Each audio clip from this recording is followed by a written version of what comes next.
Caroline, what do you want for Christmas? What do you want your Christmas gift to be? I already got what I wanted for Christmas, and you want to know what it is? What's that? It's tickets to see My Chemical Romance. Oh, and I got them. At the time of this recording, it is a Wednesday. They announced a stadium tour, not a massive one, but it's a stadium tour, mind you. On Tuesday of last week, they announced it. It was a very Eras tour coded, like you will be in line with thousands of other people. Yeah. I was 13,000th in line when tickets went on sale. Just for my venue. Just for the venue where I'm going to see them. But it's a 45,000 seat stadium. So like 13,000 is actually pretty good. So I got decent seats. I got decent tickets. I wanted to get better tickets, but they sold out before I could get them. So I got the best tickets I possibly could based on the Ticketmaster lottery. And it is one of the most ruinous financial decisions I've ever made as an adult. And I told my entire family, I was like, I already got the only thing I want for Christmas. I also have to travel on a plane to go home for family Christmas. So I'm like, how about for Christmas, you just reimburse me whatever you can for those tickets. Yeah. Because they're so basically cash is what I want for Christmas. Very adult. Yeah. I love adult Christmas. I love asking my grandparents to buy me socks. It's a really good time. It's really weird. It's really weird to just be like asking for like mixing bowls because you need mixing bowls, you know? I'd kill for a good mixing bowl. I'd kill for That a was good. me last year. I need a set of tongs. Every time I go to the Target, I ask myself, is this the time I buy new tongs? Because my tongs are messed up. But like they're still usable. They're not, they're not so bad that I can't flip food with them. They're just not good. And I'd like better ones. Yes. God, I hate being old. I hate being old.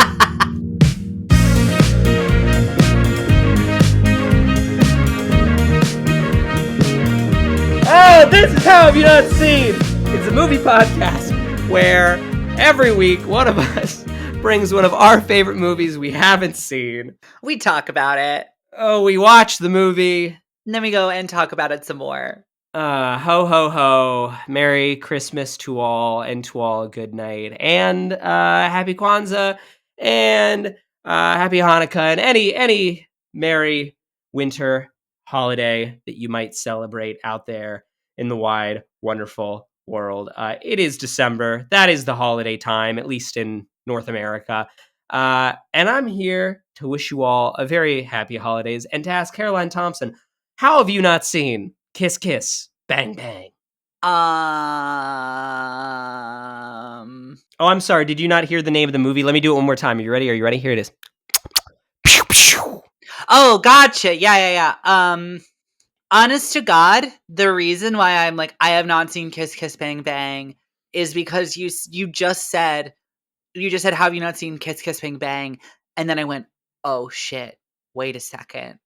I'm like, I have seen this movie. Fuck. I was like, what? Do I play along? Or do... Oh, but no, I was thinking of Lock, Stock, and Two Smoking Barrels. Totally different movie. Totally different movie. Totally different movie? Totally different movie. Well, in my brain, Kiss Kiss Bang Bang, Lock, Stock, and Two Smoking Barrels, Snatch. These are all the same movie in my brain. Which is maybe wrong. There are no British hooligans in this movie. Really? This movie is movie's American as shit. This movie is so American. Oh, okay. I don't know. Well, that's why, because I don't know. I don't know what the fuck this is. I mean, like, I do, but like, well, into it. What do you know about Kiss Kiss Bang Bang? I mean, it's Shane Black, yeah? Yeah, Writer, not director, or writer-director Shane Black? Both. Just writer. Writer-director. No, okay, writer-director Shane Black. So I know it takes place at Christmas, because that's like his whole fucking thing. Yes, it is.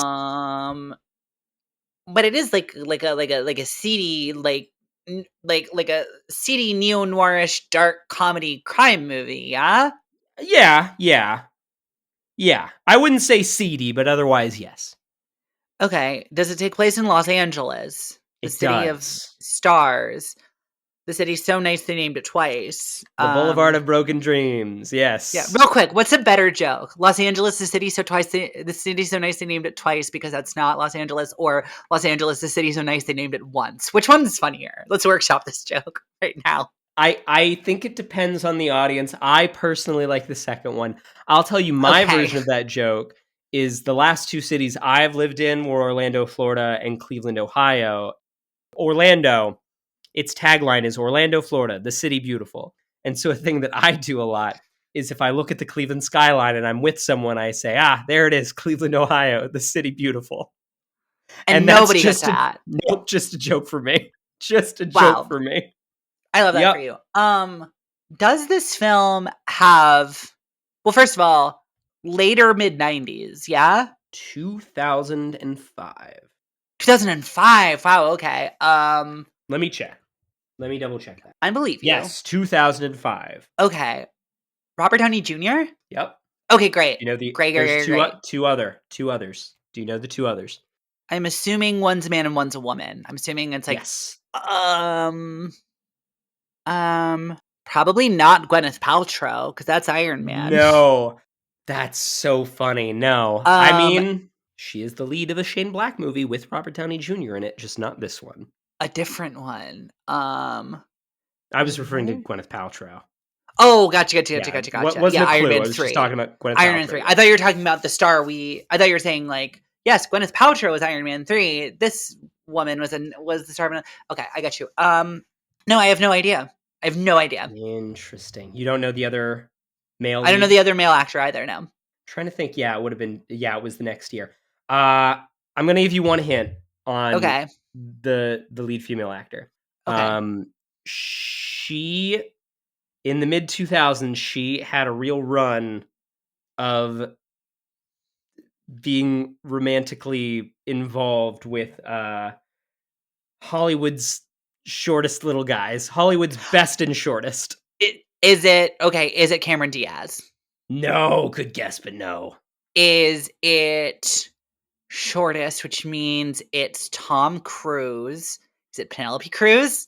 Nope. Is it Nicole Kidman? Nope. Is it Nicole Kidman? The 90s. Talking about the mid-aughts. Katie Holmes. I'm in love with Katie Holmes. Michelle Monaghan. Oh, on screen, the shortest little guys. Yes. Oh, okay. And I was on thinking this, 3 days after Mission Impossible: The Final Reckoning has been announced. Yes, I was thinking people that actually dated Tom Cruise, which I don't know that Diaz actually did. I don't think that was a thing, but I was thinking Vanilla Sky, and then I thought his three real life loves. She did eat his cum, and that does mean something. But yeah, that does mean something. It does mean something. I don't know what. It's hard to tell. Is there anything else that you know about Kiss Kiss Bang Bang? No, truly not. That moves us directly into the game. Good segue, because we're playing Recast It this week. I've got, for those of you who have not played this game with us before, I have got, we've just been talking about them, the three lead actors in this movie. I would like, before she's seen the movie, for Caroline to give me two possible recastings of the trio with different actors. So, we're going to start. I'll give them all to you because you can give them to me as a trio. Okay. Robert Downey Jr. is playing Harry Lockhart. Okay. Val Kilmer is playing Perry Van Shrike. And Michelle Monaghan is playing Harmony Faith Lane. Okay. So right off the bat, number one, swapping RDJ with Colin Farrell. All right. And the only reason I say that is I'm thinking of a 2005 Robert Downey Jr. And I'm like, what's the nearest parallel? And the only thing I can think is Colin Farrell in Bruges. I really hoped I wouldn't die. Yeah. Yeah. For Val Kilmer, we're going to go. I will say, so you know, you are playing that character at a bit of a handicap because there is an aspect of Val Kilmer's character that you will find out as soon as you meet him, and I assume we'll talk about a lot in the back half of this podcast. Okay, is he, like, playing someone with, like, a disability in a really, like, Nope. unfortunate way? Okay. No. Is he playing, like, a stereotype of a foreign national? Nope. Okay, interesting. And he's, like, not in any sort of face, yeah? Or not it's not like Val Kilmer in I'm gonna say no. I think it's more okay than it's not okay, but we will be talking about whether or not it's okay. That will be a discussion in the back half of this podcast for sure. Okay, fascinating. What a strange thing to set up. Well, now I truly don't know. So I'm going to go out on a limb here, and I am going to say, shit, well, now I'm confused. Sorry, I didn't want to confuse you. No, it's okay, it's okay, it's okay. I'm going to say, placing Val Kilmer doing something really weird. And, like, for all intents and purposes, this is, like, ostensibly a comedy, yeah? Like, this movie is, like, supposed to be, like, darkly funny. Yeah, it's an action. Yes. It is a darkly funny action comedy, yes. I will say, he is not giving a particularly... It's not a weird performance. It's not a big performance. He's not taking, like, a big swing. Okay. Then I am going to say that I'm going to replace Val Kilmer for my first trio. I'm going to go with my gut, and I'm going to replace him with Brad Pitt. All right. Because they're very pretty. Yes. They're both very pretty at this time in their lives. Kilmer a little older, Pitt a little younger, but for Michelle Monaghan, Jesus, in 2005, Michelle Monaghan, I feel like, is such a unique actor in so many ways. She is a very beautiful woman, but she's not like if you ran into Michelle Monaghan at the grocery store, you would be like, wow, what a very beautiful woman who definitely lives in my town, right? Like, you've accidentally picked up on, like, a kind of major key aspect of the character in this movie that she plays, I will say. Is it that they meet in the grocery store? No, but no, you'll see. So it's hard because it's like there's kind of no one like her. Like, she plays very like the most beautiful normal person you know. Yes. She is like girl next door. Yeah, so it's like it's interesting because there's not a lot of people I feel like really do the Michelle Monaghan thing. And let's see. This is, what do we say, 2005? 2005. So she's about 30. I'm seeing from her. I don't just know her age off the top of my head, though. That checks out. Yeah, she's pushing 30. So who is in, like, their late 20s in 2005? And I don't want, like, a big hint, but, like, does she do a lot of... She probably doesn't do a lot of action in this movie, I would guess. She does some. She does a bit. She does some. Okay. I'll give you a kind of a clue. So it's very much in terms of overall screen time, importance to the story, and involvement in major action scenes. It is very much the same split he does in The Nice Guys. Okay. She is, of course, a grown woman, whereas the character in The Nice Guys is a child, but they are both involved in the action to a degree. And oh, goodness gracious. You know what? I don't know if this is going to check out. But I'm, like, going with my gut, and kind of a different actor in a lot of the roles they've taken and a lot of their performances. But I think the quality of very normal person who gets scooped up into a cynical action movie, and, like, oh, there's some comedy there. I'm going to say Kirsten Dunst. I think they're very different actors, but I think, like, they're not Jessica Alba, you know, where it's like at this time where it's just like the most gorgeous woman, you know, like, playing Like, you know what I mean? Like where you can just tell that like the actor is so out of the realm of like normal person that like when they play a normal person, you're just like, you're not like you're the most perfect, like you've had the best life. What are you talking about? You know what I mean? Meanwhile, Kirsten Dunst is the ultimate girl next door, but like, I mean, like her Because she's dad's Mary Jane very, Watson, yeah, Spider-Man. but her dad's very mean to her. You know, like she's kind of, you know, she's got Yes. some dirt on her face. Okay, and then as per always, when we do recast it, I need you to assign Michael Jordan, Bugs Bunny. I'll say you can pick a third Looney Tune, and you can put that third Looney Tune wherever you like. Okay, well, here's what it is. Mhm. Is obviously, because here's how this goes: is it's Michael Jordan is RDJ, Daffy Duck is Val Kilmer, and Bugs Bunny in a wig is Michelle Monaghan. Oh, okay. Oh man, I didn't even consider Daffy. I'll be honest, I was thinking of every other Looney Tune. I never thought of Daffy. Had I thought of Daffy, that's the thing that would have entered in my mind. That is correct. Great. Okay. I'm very excited to watch this movie. I think there is going to be much to discuss, and there is much fun to be had. Are you ready to go watch Kiss Kiss Bang Bang? I am so ready.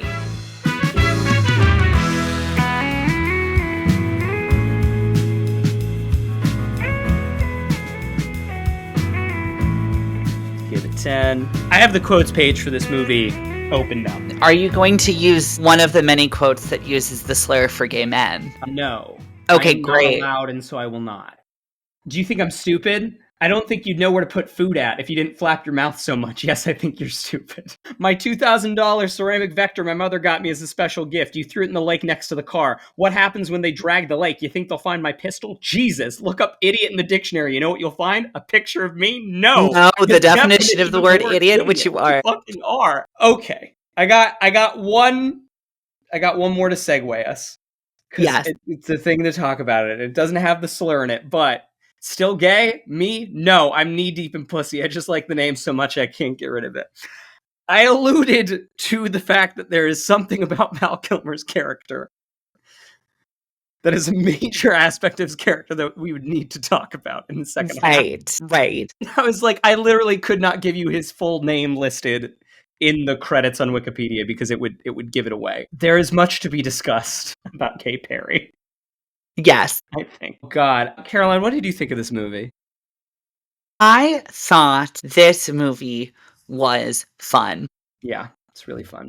And the entire time I was watching it, I was like, I think if I watched this movie, if I had booted this up on Netflix in like 2009, like when I first got streaming Netflix, and watched this like alone in my bedroom as a teenager, I think that this movie would probably be a vital part of my personality. And instead, I saw this movie in 2024 when I am 30 years old, and I said, oh, okay, yeah, cool. Yeah. Got it. Yeah. Fun. I like this movie a lot. I think I made reference to this in the first half. I do, in a lot of ways, think that this is the prototype version of The Nice Guys. I agree. Which is a much, I think in kind of an objective sense, a much better movie and a pure version of the thing that Shane Black is trying to do. And also just The Nice Guys is one of my favorite movies. That is the movie that like I saw when I was, I think 17 when it came out and is very deeply ingrained on the DNA of my brain. But this movie is so freaking fun and so snappy. Yes, I agree. And it's an interesting film because it is fun and it is snappy and it is crackling and you're just kind of like, you're kind of always on its like wavelength and every scene in it is kind of fun. And then it kind of ends and you're just kind of like, yeah. Like I fail to see a greater point. Mm-hmm. You know, I could sit here and put on my, like, I have an English degree with like a focus in cinema and focus in dramatic writing. Like I could put on that cap if I wanted to.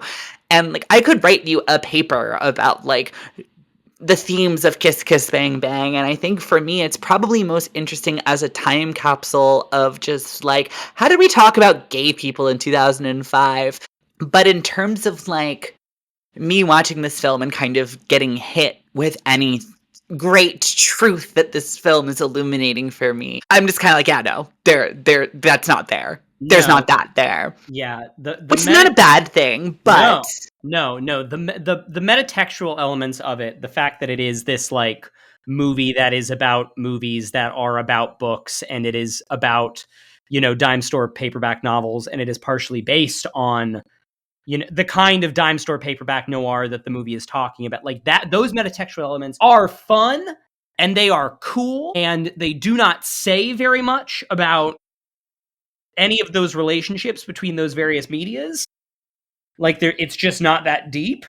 Yes. Which is fine, is totally cool. But like even on the level, you know, there's not that much there thematically, certainly, but like even on the level of The Nice Guys ends plot-wise essentially the same way, of like the two guys meet later. You know, you see the two of them come back together later and they reveal that they are now working together as a duo. And the great promise of the end of The Nice Guys, and it's a thing that I personally and a lot of online film people decry all the time, I was like, well, you know, goddamn America, be better at watching movies. Why don't we have 5 Nice Guys sequels already?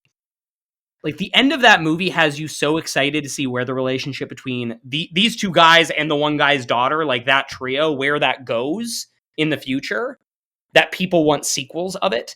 And this movie so does not demand a sequel. I do not know what the further adventures of Harry and Perry are, and I don't really care to know. We do have a game to get back to. Yes, we do. We played Recast It. We had you recast the core 3 for Robert Downey Jr. As Harry Lockhart. You recast him with Colin Farrell. I did. Yes. Not terrible. No. Yes, go ahead. Not 100%.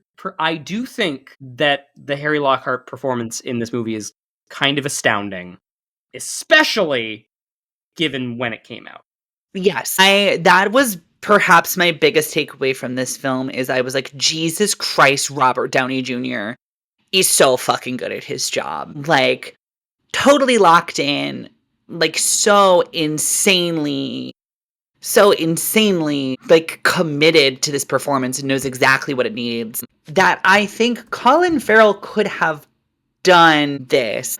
I think Colin Farrell's performance is a little bit more guy who's in over his head and is very confused about what's going on.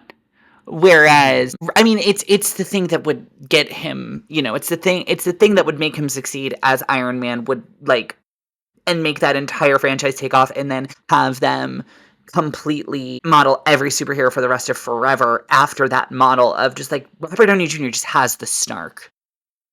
He just has the, like, I don't know what's going on, but like, I'm going to not admit that at any moment, and I'm going to constantly be, even if intellectually I'm 4 steps behind, I'm going to be acting as if I'm 1 step ahead of everything that's going on. Yes. The blind confidence of Robert Downey Jr. And how he plays this. It's such an exciting performance. And as you said, it is a performance so good that they based not just one movie franchise, but a 10+ year series of interconnected franchises on how good this performance is and the kind of thing that Downey does in this movie.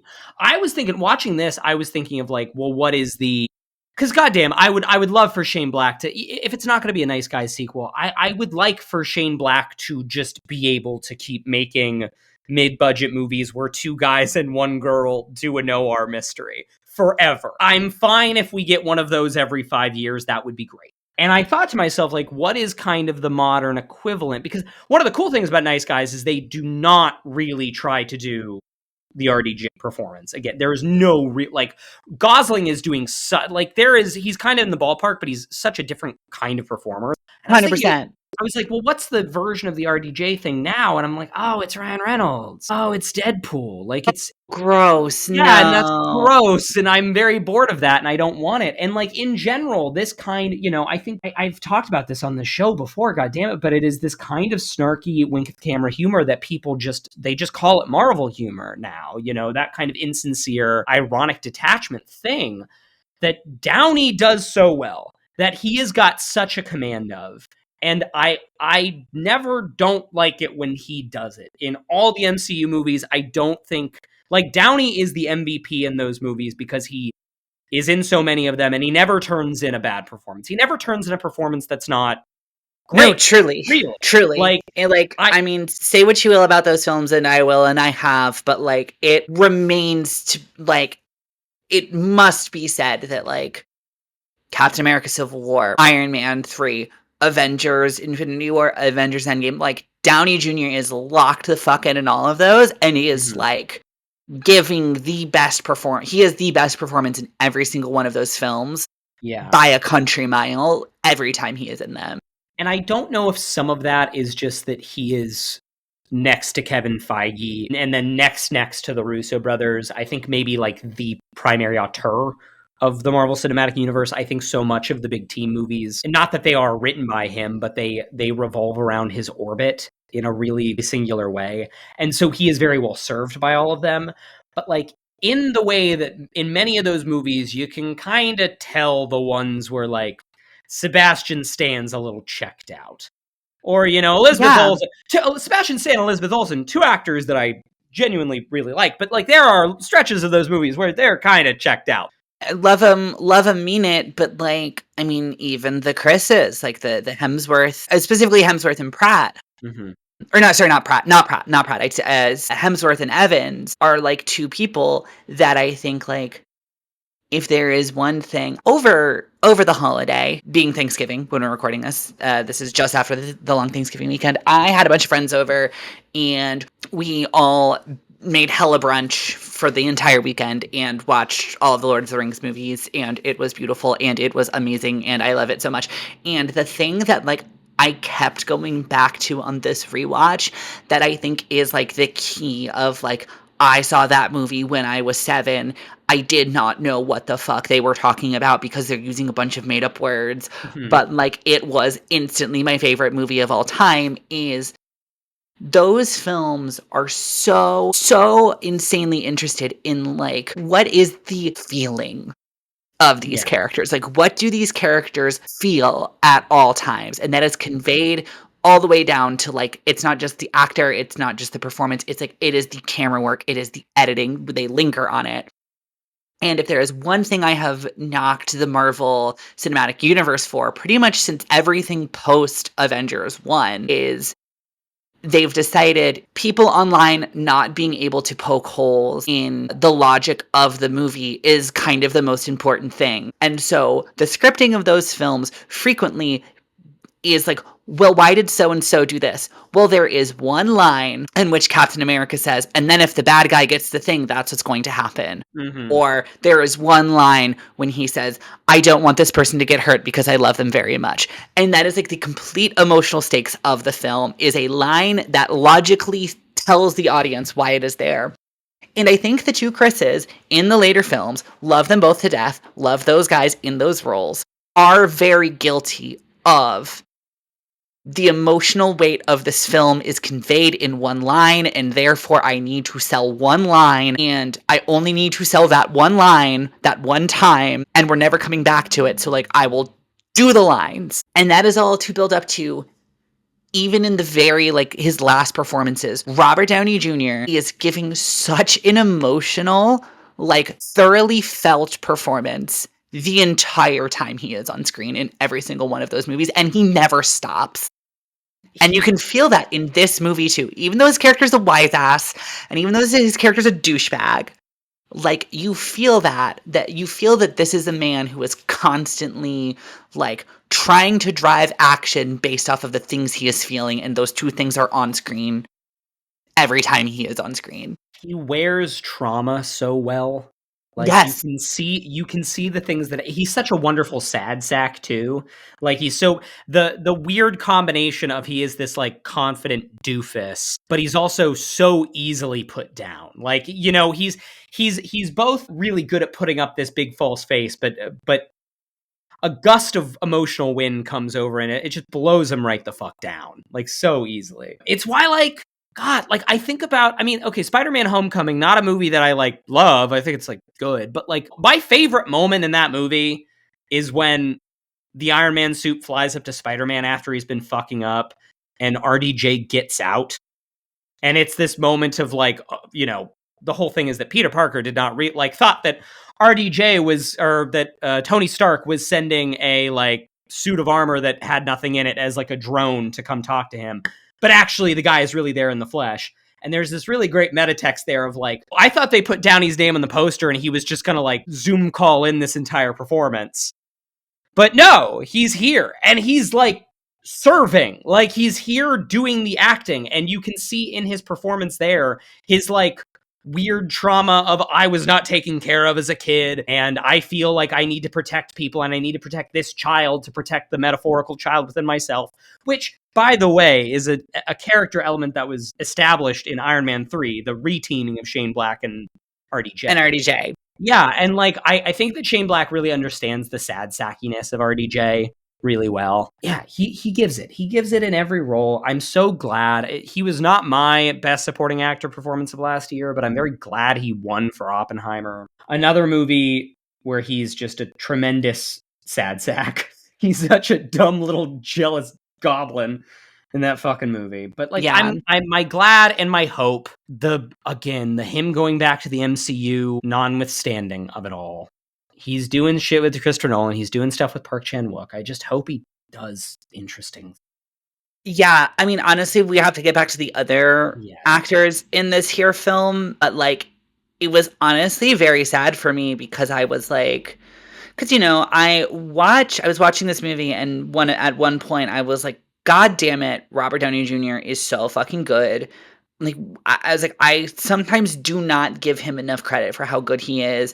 And I was like, what has he done in the meantime? It's like, and it truly is like Kiss Kiss Bang Bang. A few roles in a few things. It's in Zodiac 2 years after this? Yeah, because then I was going to say Scanner Darkly in 2006, next big thing. Zodiac 2007, which is huge and he's phenomenal in. And then he does Charlie Bartlett, which is like fine.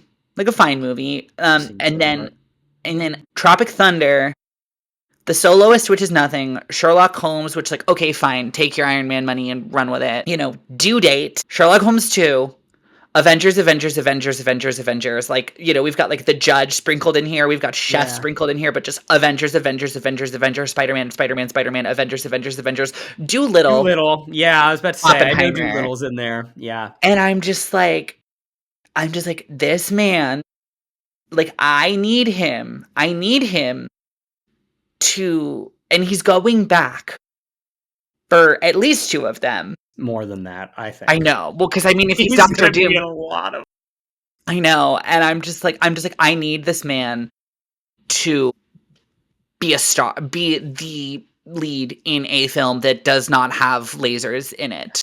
Just be that is what I need. Do the thing that, like, I just saw Gladiator 2 last night, which is not a successful movie, I think, but like, I want RDJ to be doing the kind of shit that Denzel Washington does. Like, and RDJ is one of the few guys, arguably, maybe not now, but 5 years ago, Robert Downey Jr.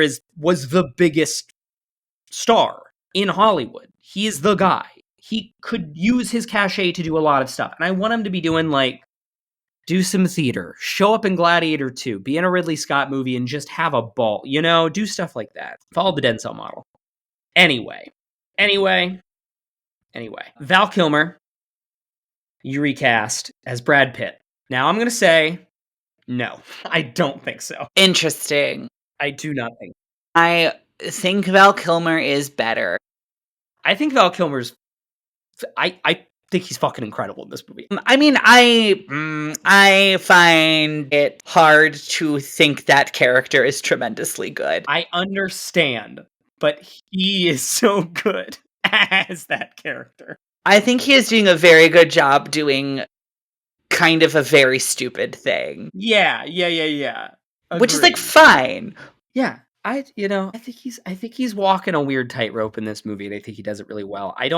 Okay. So something that Val Kilmer does in this movie is that he does, and it is, again, one of the most mid-2000s things about this movie, is he doesn't, like, not play that he is a gay man. He does not play it totally unaffected. He is adding something to the performance to, like, he's affecting his own personal speech and performance in a way that is for that aspect of the character. I do not think it ever feels like he's playing it as a cartoon on Family Guy. Right. And I think if Brad Pitt is given that same note, either does nothing. Yeah, I think he changes nothing. He probably changes nothing, or it goes too far and it's like a comedic thing and it comes across a little like more insulting than it is now. Yes, I am inclined to agree.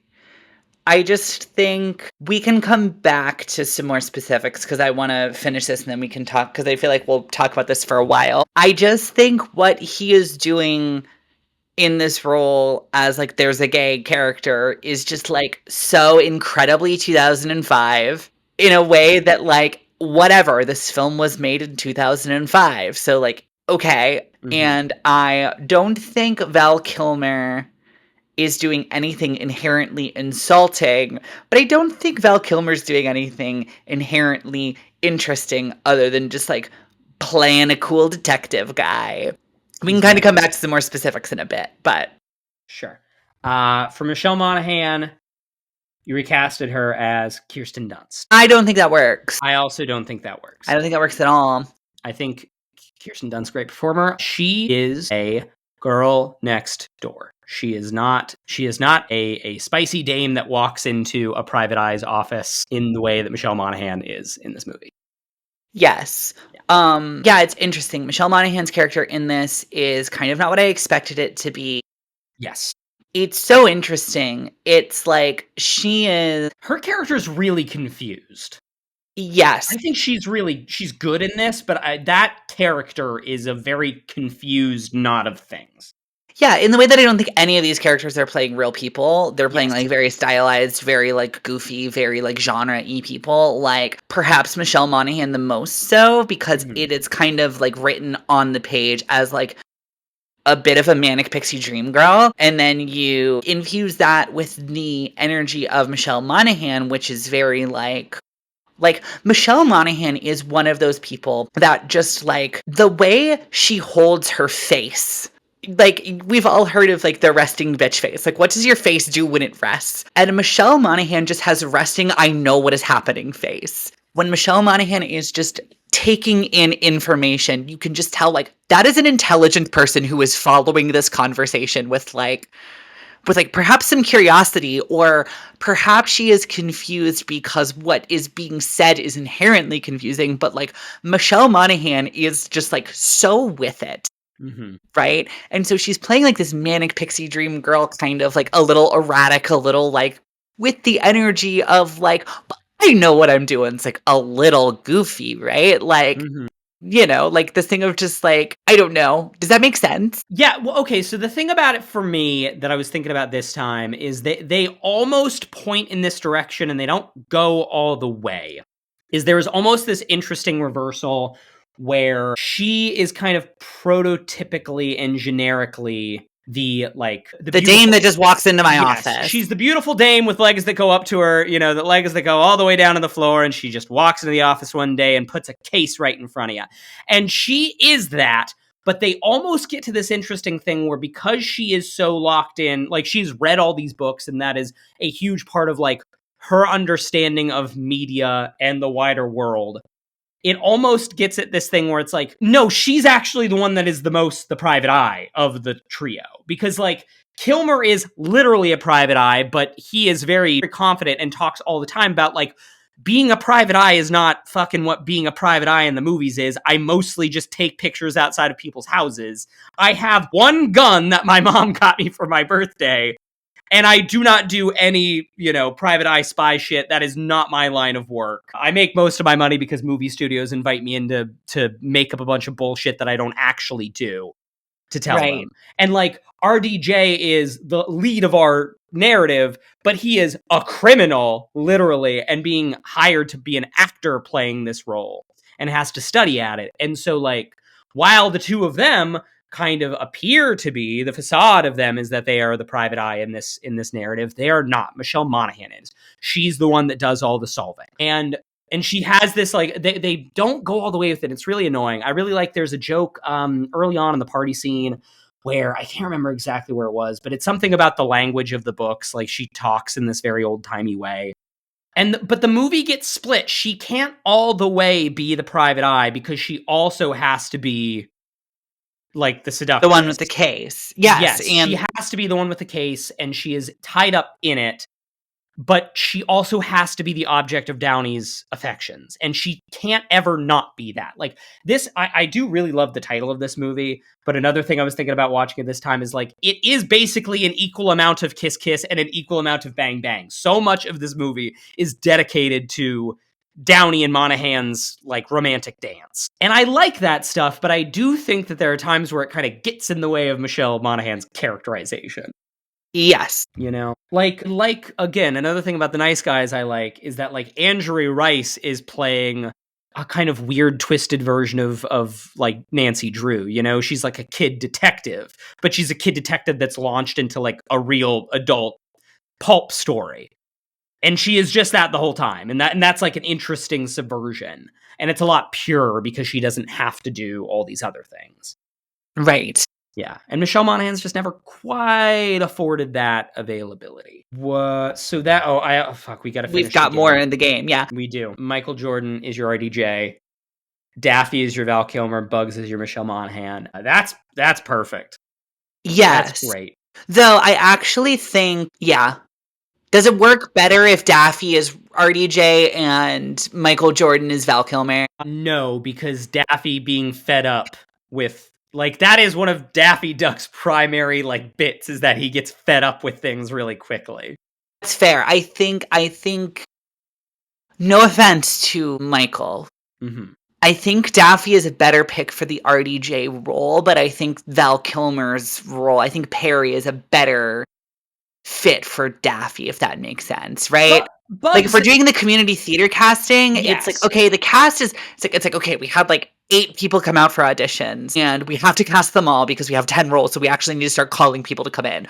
But in terms of the talent pool that we got, it's like Daffy is better for RDJ than Michael is, but Daffy is the best for Perry, so we are gonna go with Daffy as Perry. Though we know that, like, ultimately the role of Harry would be better served with somebody who's not Michael in it. Ideally, I think Michael Jordan plays, like, Harlan Dexter. He plays one of the, the adults around, one of the old money guys. And Bugs is RDJ and Lola Bunny is Michelle Monaghan. That is ideal. That is essentially the relationship between Robert Downey Jr. and Val Kilmer in this movie is very similar to the historic relationship between Bugs Bunny and Daffy Duck in the Looney Tunes.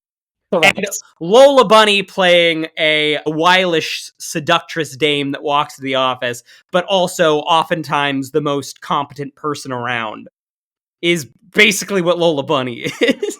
So, that's just perfect if you could do it that way. Yes. But yeah, I don't know where to begin now that we have completed our game. Yeah, half an hour into the discussion. Yes. Look, goodness, I think this movie is fine, and I will probably never watch it again. Well, that's not true. That's actually not true. This is one of those films, it goes in the great storied annals of films that if I am hanging out with somebody and they say, I want to watch this movie, I would say, yeah, all right. I get you. I think the Christmastime of it all affects that for me. Because you will watch it again at Christmas because it's technically a Christmas movie? Yes, it is holiday-ish enough to be put on. Also, if you're with somebody and you're like, what's technically a Christmas movie? Have you seen this movie? And they're like, no. Great. But yeah, in most situations in which this is the kind of movie I want to watch, I am either going to put on The Nice Guys because I just think that's a better version of this movie, or I'm probably going to put on Iron Man 3. Yeah. Because I think that's a very similar version of the RDJ performance made by Shane Black. And that movie rips pretty hard. That movie's pretty good. That movie is pretty good. Yeah. Yeah. But I did, like, again, we talk about this all the time. This is one of those movies that was, like, made for $15 million with stars in it that are giving real performances. And it's just the kind of movie that does not get made very much anymore. Right, correct. And I mean, it is a great calling card for all of these people in terms of just like there is not a single person in this film, from any of the cast to Shane Black as a writer, Shane Black as a director, to like the cinematography, to the editing. Like there is not a single person in this film who, like, in 2006 is walking into an interview for their next gig and who the producers are like, well, I saw you in Kiss Kiss Bang Bang, or like, I saw your work in Kiss Kiss Bang Bang. And that is a negative, right? Like, it is very beyond competently done film in every aspect. And it's fun. And it looks nice. And it's just kind of like, yeah, it's a fun little movie that exists that you can watch with your eyeballs on your, on Amazon Prime or your paid streaming service of choice. I think it's very telling because at this point, Shane Black has almost as many directing credits as he does writing credits. Mm-hmm. Though there's also a lot of Shane Black was a notorious script doctor who is not credited for a lot of movies. But if you look at the things he did, he kind of runs the late 80s and early 90s, both as a script doctor and also of things that primarily have his name. Like Lethal Weapon 2 are like the prototypical genre-defining works that like affect so many other movies in the late 80s and early 90s. And then puts out Last Boy Scout, Last Action Hero, Long Kiss Goodnight. That's his late 80s, early 90s. That's a decade. And he directs not quite as many movies over the course of the next 25 years. And one of those movies is The Predator that I've not seen and nobody likes. So yeah, it just doesn't happen. Though, have you heard he does, I'm now looking, he does have a new movie under production. And this is the first I'm hearing of this. Shit. Oh, Caroline. What? Tell me. You know Parker? The series of novels. I know this because I read freaking Quentin Tarantino's book, and he talks about Parker a lot. Parker was this like character based on a series. It was like a kind of chintzy noir detective character. Series of novels written by Donald E. Westlake, though he wrote them under a pseudonym. Parker has been adapted into many different movies throughout this, primarily the 60s and 70s, and also a really good comic book series by fucking what's his face. He died recently, R.I.P. And I can't remember his name. I might drop it in post. Darwin Cook. His name is Darwin Cook. Shane Black is supposed to be writing and directing a Parker adaptation starring Mark Wahlberg as Parker with Lakeith Stanfield as his partner. Also featuring Rosa Salazar, Dermot Mulroney, Tony Shalhoub, Keegan-Michael Key, Nat Wolff, Chuck Budiawuji, and Thomas Jane. That's awesome. Interesting. That rules. Where are you seeing this?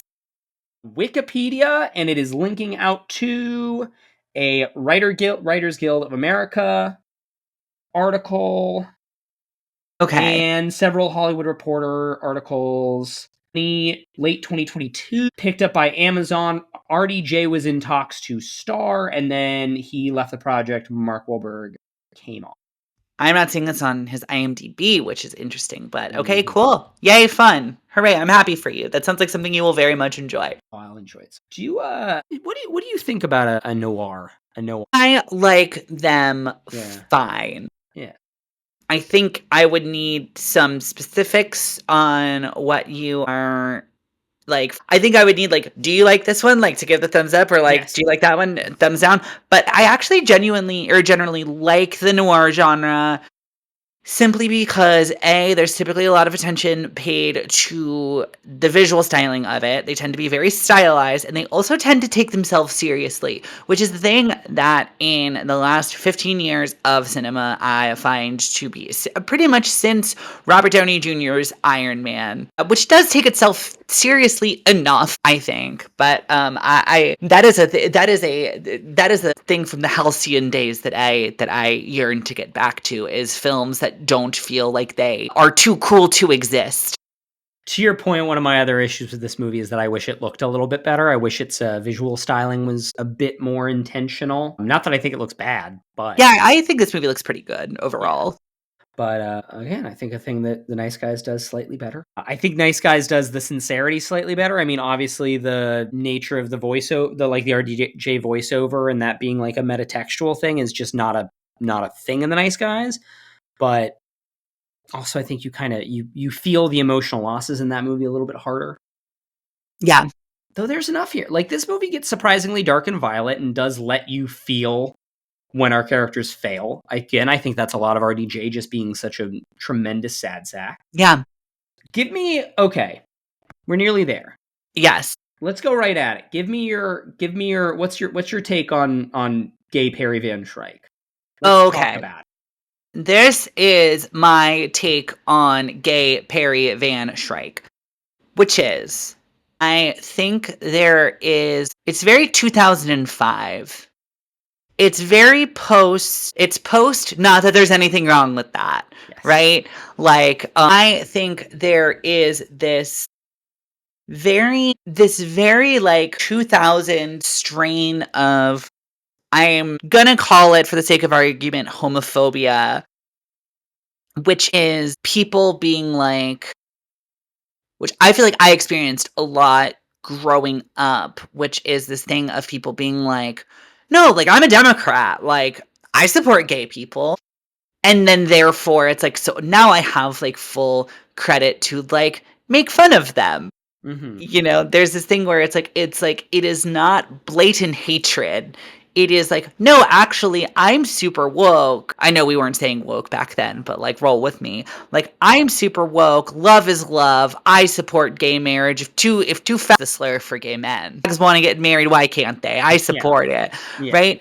And then it's like, there is this like strain of like 2010s homophobia that is like, because I politically support it on a political level and am not like, I don't dislike gay people, problem solved, we're past it, I can say whatever I want. Mm-hmm. Which is like, fine, there are indeed bigger fish to fry, but that's kind of like what I feel like is going on a lot in this movie, of Shane Black clearly not hating gay people, clearly like being a, you know, at this point 30-year veteran of Hollywood, probably knows a lot, has a lot of gay friends living in Hollywood, right? Like, it's one of those things of just like, we're past like the two things you can feel about gay people is support, I support you, or hate. And I'm not in the hate camp, and therefore I'm fine, and anything I say or feel or think about it is fine. And it's still kind of funny when two dudes kiss, right? And so it's like, it's not that like noxious, it's not that like toxic, it's not that like offensive, but it is just this, oh yeah, this is clearly a character written by a straight man, played by a straight man, where like ostensibly the joke is both like, it's this weird thing of, haha, Robert Downey Jr. is like a little uncomfortable because he's got some internalized homophobia, but also, Robert Downey Jr. just got non-consensually kissed by a man, haha, that means he's gay too, haha. Yes. Like, he did a gay thing, ha. And it's like, there's a bit of hiding behind like, no, we're like laughing at him. Like, we're like laughing at the fact that like he's uncomfortable by it. And like, look at Perry. Like, Perry's cool. Perry's cool as a cucumber. And he is, you know, he's unfazed and he's a badass. Even though he's gay, he's a badass and cool. Yeah. Like, take that, homophobes. As opposed to this thing of, it's very indicative of the very thousands, very 20s concept of like, we should support gay people because like, there's nothing weird about it, there's nothing wrong with them, they're just like you and me, see, he's just a guy, as opposed to like, oh, actually, like, this is an experience that like some people have and is like actually very important to who they are as people, and there are ways in which they are markedly different from us, and they deserve rights because they're humans, not because they're quote unquote normal. Yeah. You know what I mean? And that kind of infects this film, which makes sense because this is a film from 2005, and that was kind of like, I remember that being the talking points, you know, when I was growing up, even amongst the people who supported, like, you know, gay rights, which was like, they don't choose this is just how they are, they're just normal people like you or me, and therefore, because they're just like us, they should have rights. As opposed to like, it doesn't matter if they're just like you or me or not, they're fucking human beings, and therefore, like, they should have human rights. You know what I'm saying? Yeah. And this film is very in the hashtag born this way, hashtag love is love camp. It gets better. Eventually you become a private detective. Right. With who convertible. Yeah, and you don't care that you're gay. It's just like only like weirdos around you who care, right? Like, despite you're gay, you still get to be cool and have a cool turtleneck. There's almost, and it's a lot of it's in Kilmer's performance, which is the thing I like about it. The Kilmer of it all is the early joke of it is, I mean, obviously you're 100% right, but like, well, the joke is that everyone keeps bringing this up, and it's weird that everyone keeps bringing, like, it's the first line about him, and his name is Gay Perry. Yeah, that's because he's that way. And like the way that Kilmer plays against that is that he is just so completely bored and exhausted by people constantly mentioning to him his own sexuality, and Kilmer plays it in such a way that I think is compelling and interesting. But you are correct. This movie wants to have its cake and eat it too, where it also wants to do the gross out jokes of them kissing, and we're, the movie also keeps bringing it the fuck up. And you're like, well, okay, is the movie any better than these Hollywood executives that keeps bringing it up? It's weird. And it does not feel like a whole thought. Yes.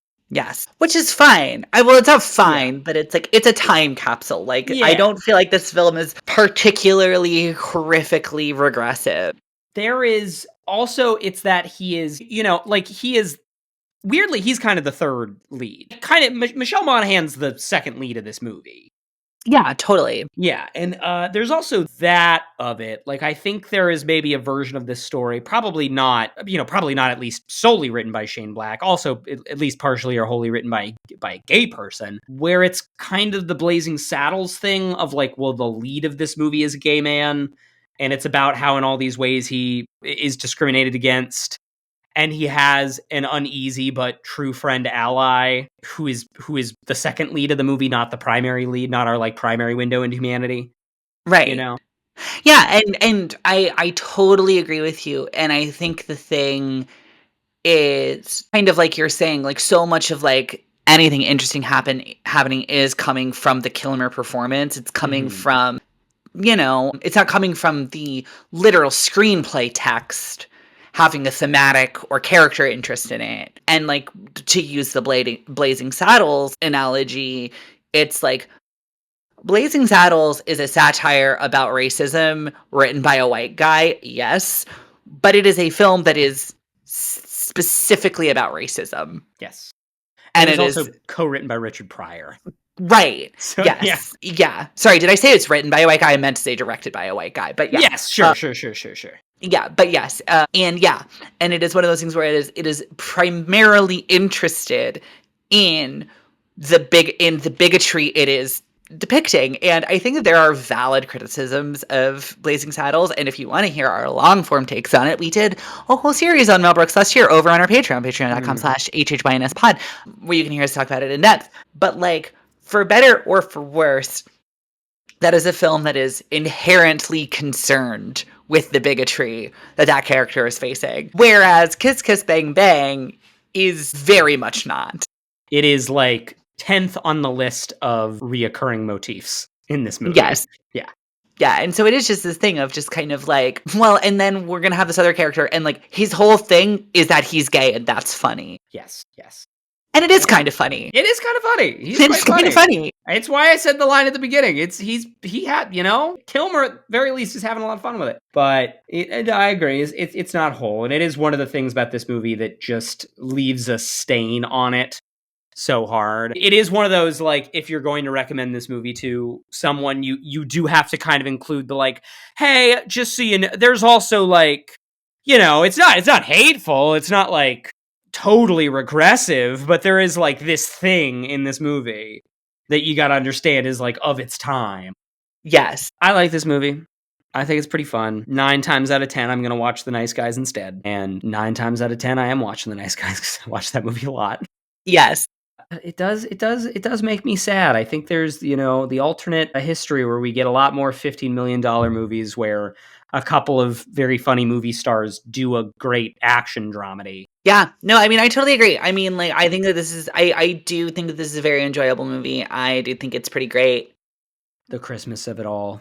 I do like the Christmas of it all. Obviously, it's such a Shane Black thing. All of his movies take place during Christmas. I do like when a movie takes place during Christmas. I mean, how can you not? How can you not? How can you not? Shane Black correctly identified the fact that it raises the emotional stakes of just about every single scene. Is what if X was happening and also it was Christmas? Is such a winning formula for drama. That is true. Well, Caroline, any final thoughts on Kiss Kiss Bang Bang? I feel like this is a classic example of we watch a movie we are pretty like 6, 7 out of 10 on, and therefore we focus on all of the things that don't work about it. I do want to say that there was a lot in this film that I found to be very compelling, including the opening scene where I totally thought this movie was going to open with a child accidentally murdering another child, and being like the like tonal fake out of the movie, of it being like, you know, this very dark, comically dark opening. But no, it was not. But then it cuts to, I want to be an actress one day. Smash cut to credits. And I'm like, good. I liked that. I enjoyed that. It's one of a long list of Hollywood movies that is about how Hollywood is bad. More like Holly Weird. Yeah, more like Holly Weird, am I right? This one, Babylon, a great movie, Babylon. Terrible movie, a fucking train wreck of a movie, Babylon. You know, I put Babylon about where I put this movie, a strong 7 out of 10. That is so disrespectful to both The Nice Guys and the number 7. Or I mean, Kiss Kiss Bang Bang. Oh, Nice Guys is a 10 out of 10. I fucking love that movie. No, these are both like strong 7s. If Babylon was as long as Kiss Kiss Bang Bang, if it was like a cool 100 minutes, it would just be entirely incomprehensible. No, it'd be an all-timer and people would love it. No, because you want to know why that's wrong? Yeah.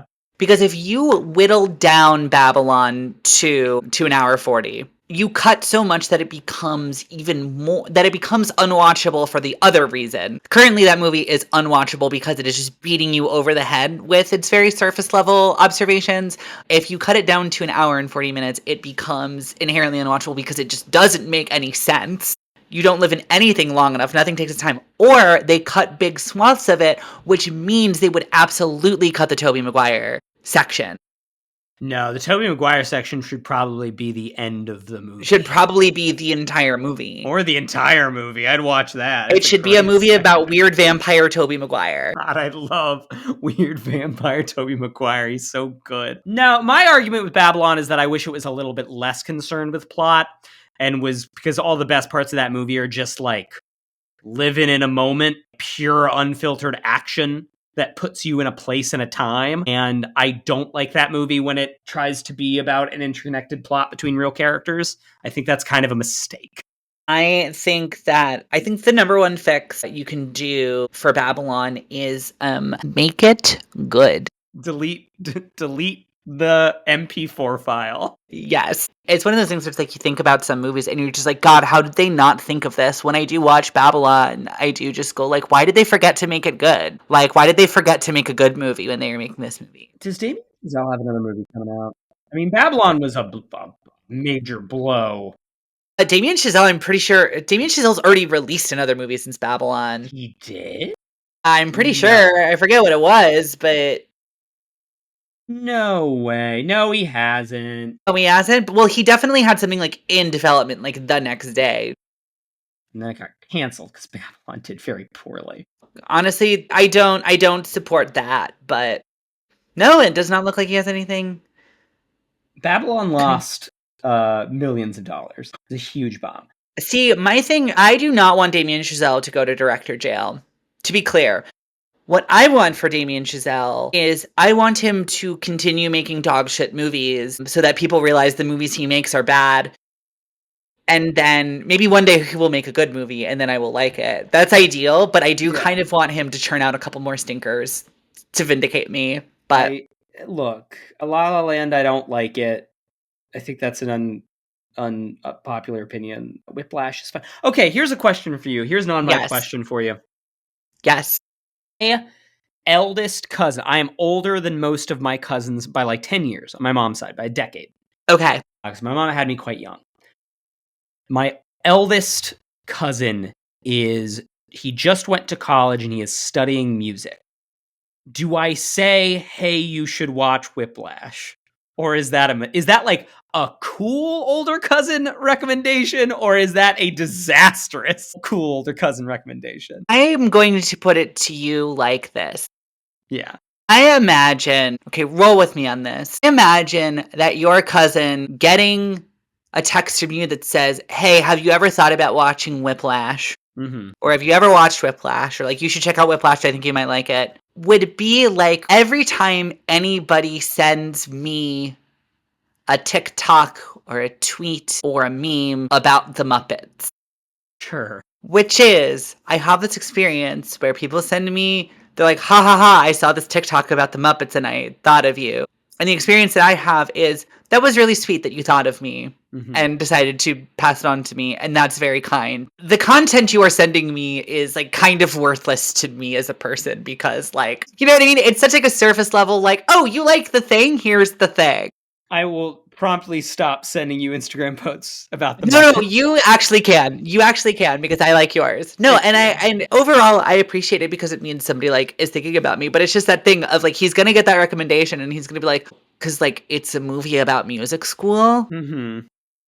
Like, and I go to music school. Like, I mean, thanks, I guess. But it's just that thing of just like, you know, or whenever anybody sends me, like, when somebody sends me an Instagram reel about rock climbing and they're just like, thought of you. And I'm like, this is something like, this is a form of climbing that I've like never done in my life. Like, this is like something very specific that has nothing to do with me, but like, you know, you thought about me and that's nice. So like, thanks. Yeah. That's true. It's such a like starter pack young film guy movie that like, Yes. oh, hey, you like, you know, maybe then the thing is like, oh yeah, you liked that. Well, here's 5 more cooler, more interesting movies.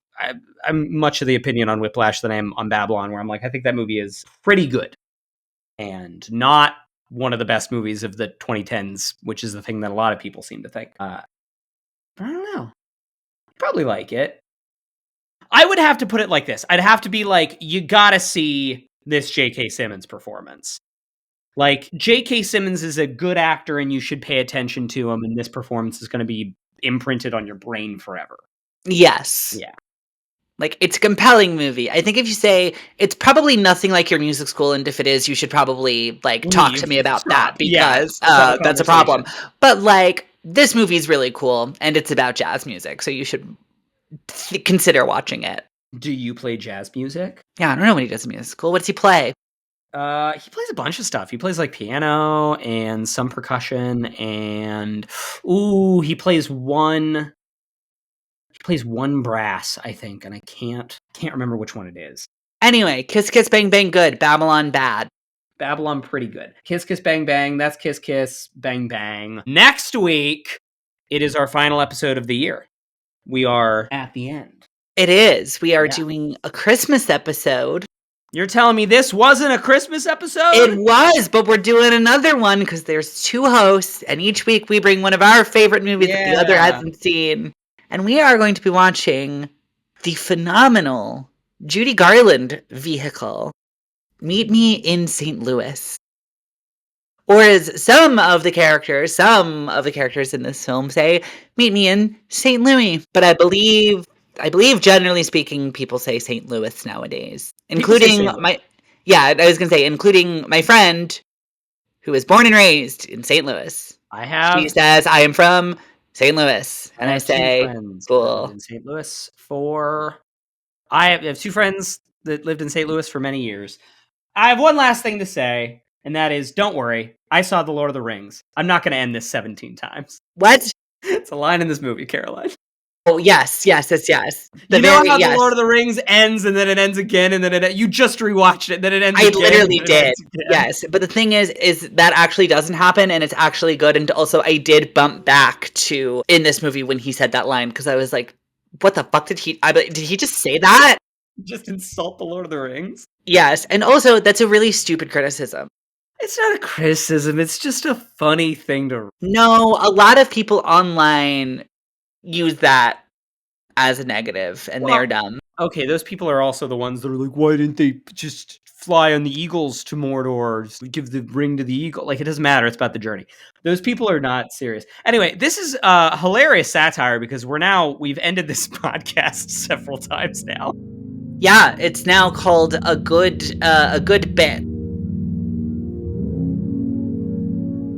Thank you to Thomas and the Workmen for our theme music. Their EP, Good Company, can be found on iTunes and Spotify. How Have You Not Seen can be found anywhere you listen to podcasts. And if you like what you heard, give us a review on iTunes and interact with the show on social media. We're HHYNS Pod on Instagram and the website formerly known as Twitter. Keep up with what Caroline and I are watching on Letterboxd. Her username is CK Cinema, and mine is Fun Movie Zone. This show is produced with financial support from listeners like you. So, if you really liked what you heard, please check out our Patreon by putting HHYNS into the search bar. Over there, we've got years of content reviewing new releases and old favorites. Thank you so much for listening, and we hope you'll join us again soon.